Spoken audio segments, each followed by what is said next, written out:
Welcome back. I hope that you've been able to get yourself along your way into the course reasonably well. You have by now taken on your first work of literature in this course.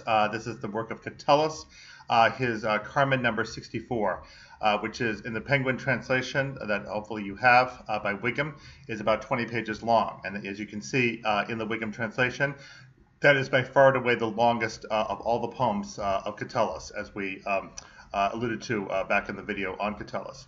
So you've been going through the video on Catullus himself and on a few videos introducing Roman history.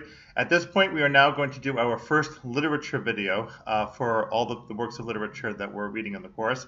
And specifically, we're going to focus now on the assigned poem of Catullus, Carmen number 64. So I recommend that you pause your video at this point and find your translation of that poem.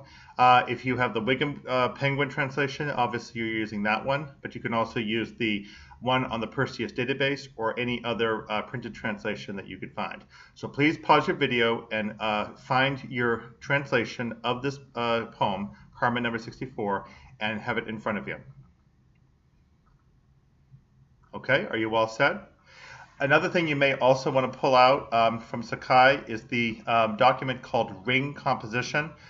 This one shows in some detail in order to assist you with the discussion question on this subject, the arrangement of the poem from back to front and all the way into the middle that I'm now going to cover in some detail here in this video. So I recommend you also open that document as well. So again, if you need to pause your video, please do so and open the document on Sakai called Ring Composition.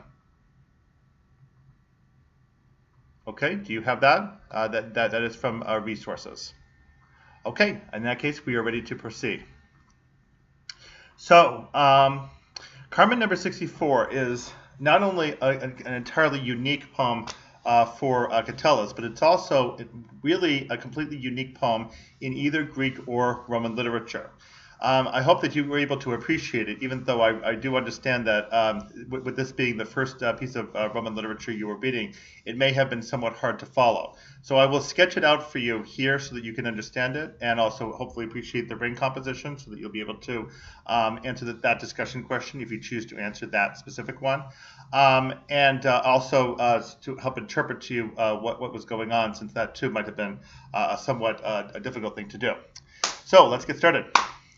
Catullus wrote this poem starting off with the story of the Argo.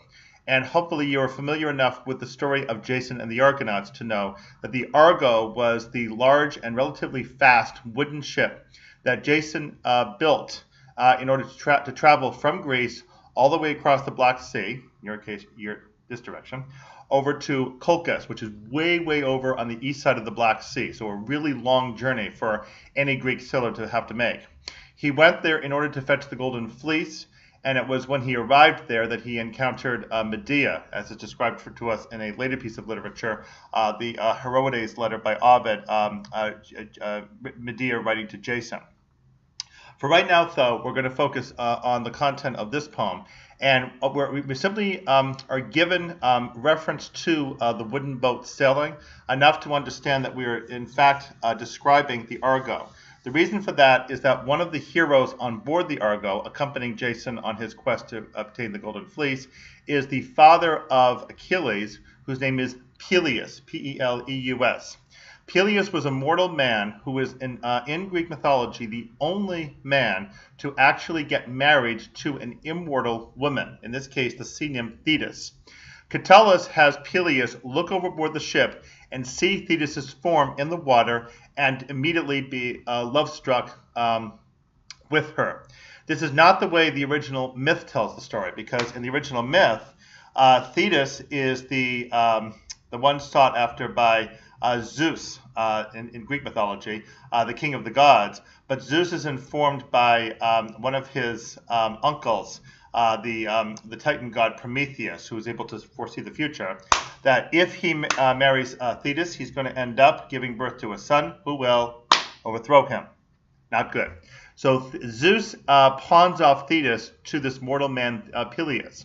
But Catullus either ignoring that story or choosing to complement that story, introduces this odd element of Peleus actually viewing Thetis over the edge, side of the boat and falling in love with her. Immediately thereafter, we go into the marriage of Peleus and Thetis and the wedding reception. During the wedding reception, to which all gods and heroes and humans are invited, with the notable exception of the goddess of strife, Eris, at least in the Judgment of Paris, described to us in other literature. With that notable exception, the gods and heroes come together to this wedding. Now, there is a wedding bed in an upstairs room in the palace where the wedding reception is held, and at the marriage bed, spread out on it, is a quilt. The covering for the bed has depicted on it a different myth, which is the myth of Theseus and Ariadne. And it's a drastic scene that's described to us on this quilt. And this occupies the central section of the story. So you may have noticed that the story shifted from the story of Peleus and Thetis, their marriage, to the story of the abandonment of Ariadne by Theseus. The background of that myth is that Ariadne was the daughter of King Minos of Crete. Theseus came from Athens to satisfy the tribute that had to be paid by the Athenians to King Minos of Crete, 7 men and 7 women who had to be fed to this monster, the Minotaur, in this labyrinth. The Minotaur was a half-man, half-bull beast. That's because the Athenians previously had killed Minos' son, Androgeus. So Theseus volunteers to become one of these 7 men, and he infiltrates the labyrinth with the help of Minos' daughter Ariadne, who gives him sword and string to be able to get into the labyrinth, kill the Minotaur, and get out. Theseus then takes Ariadne with him to sail back to Athens. However, he abandons her on the island of Naxos, which is in the poem is referred to as Dia, and then continues on to Athens without her. When she realizes what's happened, she wakes up and curses Theseus, according to this version of the story, to forget the promise that he made to his father Aegeus, king of Athens, that the ship had to sail away with a black sail in order to protect it from pirates, because it was a ship of mourning, but it needed to be changed back to a white sail, sailing under a white sail, returning in order to tell King Aegeus that Theseus had in fact survived. Otherwise, if Theseus had died on the quest, then the sail would remain black, as it normally would be. So Theseus had promised his father to change the sail to white, but because of the curse of Ariadne, which Jupiter, now the Roman god, agrees to, Theseus forgets. And as a result, the sailboat comes back into Athens under a black sail rather than a white sail, and King Aegeus, thinking that Theseus has killed him, has died in the quest to kill the Minotaur, throws himself over the cliff and dies in the Aegean Sea, and that is the reason why it's called the Aegean Sea. So the curse of Ariadne against Theseus for his abandonment of her ends up costing the life of Theseus's father. So that whole story ends up occupying the central portion of the poem, and the moment that is depicted on the quilt is the point when Ariadne is calling for the curse against Theseus, and Jupiter is agreeing to it. So we have what is often referred to in poetry as an ekphrasis, and on your discussion questions, there was a question that asks about that. An ekphrasis, E-K-P-H-R-A-S-I-S, is a poetic description of some work of art or some other very distinctive object, such as, for instance, Keats' poem called Ode on a Grecian Urn that possibly you read in high school. So this description of the wedding quilt depicting the abandonment of Theseus by Ariadne is an example of an ekphrasis. Now, obviously, there's a great deal of tension in this poem between the supposedly happy occasion of the marriage of Peleus and Thetis and this disaster of the abandonment of Theseus by Ariadne, leading to the death of Theseus' father. It's noted somewhat wryly at the end of the description of the wedding quilt that Ariadne herself is not in fact going to die on the island of Naxos, despite her abandonment, because Bacchus, the king of wine and theater, the Roman version of the Greek Dionysus, has spotted Ariadne and fallen in love with her. He is going to rescue her off the island and take her up to Mount Olympus, where she will become his bride. And her crown is going to become Corona Borealis, the constellation, the northern crown. So she is in fact going to be rescued in a very illustrious way. And Theseus will actually go on to become king, and will be one of the most distinctive kings of Athens, because he will do quite a bit to introduce some elements of the democracy that is going to become the later government of Athens while he is king. So both results for the two people involved are positive, but there is still the misfortune of Theseus' death, Theseus' father's death, to essentially remind him that he in fact did carry out this violation. We get so involved in the story of Theseus and Ariadne on the quilt that we're apt to forget, wait a minute, this poem was actually about the marriage of Peleus and Thetis. So eventually the poem takes us back out of the quilt and back to the marriage. And that's an example of the ring composition that's asked for in the discussion question, and which is on that document you have, that essentially you start off with Argo, then you go to the marriage of Peleus and Thetis, then you go to the quilt, and you come back out to the marriage of Peleus and Thetis. That's an example of ring composition where the poem is thematically arranged like concentric circles, essentially. So the conclusion of the poem is a rather strange thing in itself. It's the wedding song sung by the Parcae, the three fates. If you read the Percy Jackson series, you remember the women who knit socks. They're also the three fates.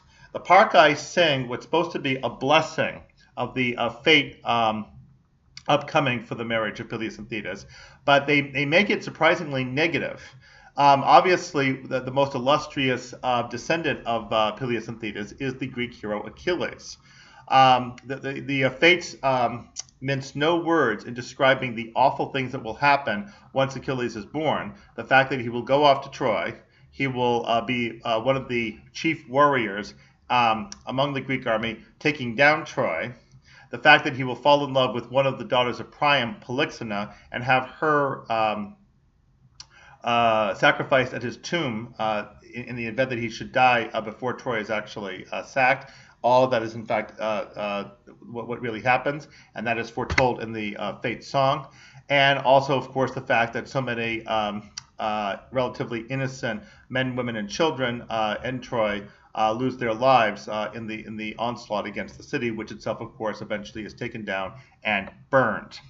So this is a really strange, rather shattering image of what's going to happen as a consequence of this marriage, the fact that this man, Achilles, is born, and the fates almost sort of dismissively mention all these things and then say almost at the end, but this is all a really wonderful occasion anyway, let's celebrate. It's really quite jarring.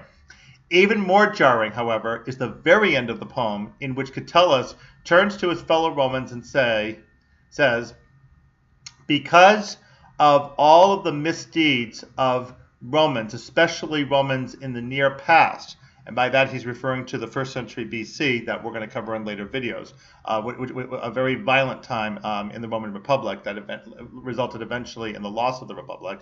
Because all this is going on, Roman gods have abandoned their human brethren. And now they sit up on Mount Olympus, drink nectar, and do nothing at all to show any kind of involvement with humans. So contemporary affairs there at the end of the poem mirror one of the oldest Greek myths there is, described at the very beginning of the poem, the Argo. So now to complete the ring composition, you have, on very basic terms, you have Argo, marriage of Peleus and Thetis, the quilt describing Theseus and Ariadne, the very center of which, by the way, is the ascent by Jupiter, nodding and causing an earthquake to Ariadne's curse. Then, again, marriage of Peleus and Thetis, and you have the Song of the Fates explaining what will happen afterwards, and then finally going out to contemporary events in contrast to the period of the Argo when gods and mortals interacted, which is no longer occurring now in Catullus' contemporary day. You can find much more detailed ring composition in the poem. I'll leave it for you to do that, and you can of course check out the document. And if you choose to answer that discussion question, then be sure to be as detailed as possible in locating the examples of ring composition. There's quite a bit of it in that poem, and this is in fact, as we say, one of the most brilliant poems we have surviving in Roman literature. Okay, well I hope this was a helpful piece for you on Carmen number 64 of Catullus, and we're going to return next week to our next author, that's Livy, his very lengthy history of Rome from its founding, and we will continue on with our series on Roman history. Okay, so thanks for sticking with us through this first official week of the class, and we will see you next week with the next videos.